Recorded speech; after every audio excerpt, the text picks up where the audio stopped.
right, hey, let's talk finances. Starting out after college, it is never easy. And now we have an economic slowdown going on. It's going to make it even more difficult of a transition from college to working full time. Joining us now, we have our financial expert, Andy Mattingly, with us to share a few tips for recent or soon-to-be college grads. First question here, Andy, what financial advice do you have for those graduates if they do have a job?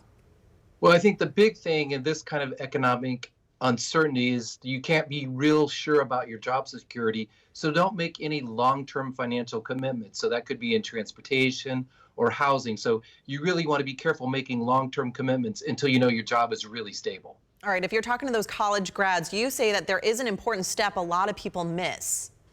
Yeah, and that's that they really should build a rainy day fund, especially in this economic situation. They want to make sure they start putting some money back right away for that rainy day or emergency fund. What other financial advice do you have for those newly graduated students?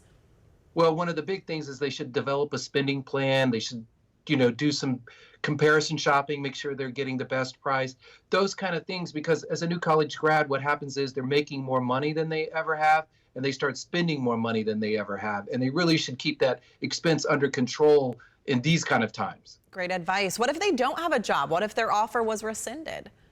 Really important to stay in touch with their school and those resources. Stay in touch with the company that gave them that offer. And they might even want to reach out to companies where they declined the offer to see if something's changed. And, just to keep looking for that job, just keep trying to put themselves out there. This might seem like a silly question, Andy, but should they be concerned about those looming student loan payments? Well, there were some things that were done in the CARES Act that, put out the 6-month deferral on that. So they want to make sure that that's working for their loans. And then a lot of providers will give up to 36 months of deferrals if they're unemployed. So they just need to make sure that they're looking into those and get that all set up so they don't have to worry about that right away. Sure. Job or not, Andy, what's the big takeaway here? I think the big thing is they want to keep building their skills. They want to keep looking into other fields because they may have to pivot from their original job to something else. And, connect on the social networks and, build a network of people that can help you down the road in the field you have or the other field. Just keep learning. Absolutely. Andy Mattingly joining us. Thank you so much. We'll see you again next week. Thank you. All right. 12:07.